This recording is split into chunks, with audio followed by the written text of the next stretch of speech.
अस्सलामुअलैकुम। इस वीडियो में हम आपको बताएंगे कि इस्लाम वन ऐप में आप फ़िक़्ह के सेक्शन में सर्च कैसे कर सकते हैं। तो इसके लिए ऐप में आप फ़िक़्ह का सेक्शन ओपन करेंगे और यहाँ पे नीचे बाएं की तरफ आपको सर्च फ़िक़्ह के नाम से एक बटन नज़र आ रहा होगा। जब आप उसको टच करेंगे तो जो फ़िक़्ह के सर्च का पेज है वो यहाँ पे ओपन हो जाएगा और यहाँ पे आप जो भी सर्च करना चाहते हैं तो ऊपर वाली बार में आप वो टाइप करेंगे। मसलन हम अभी अगर अज़ान का के बारे में सर्च करना चाहते हैं तो वो टाइप करने के बाद जब इस सर्च वाले बटन पे जब हम टच करेंगे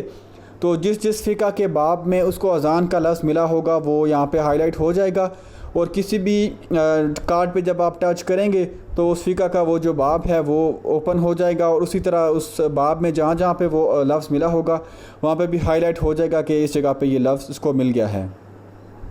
जब आप बैक करेंगे उसी तरह फ़हरिस्त में आप वापस आ जाएंगे और किसी भी दूसरे कार्ड पर टच करने से आप वापस उसी तरह उस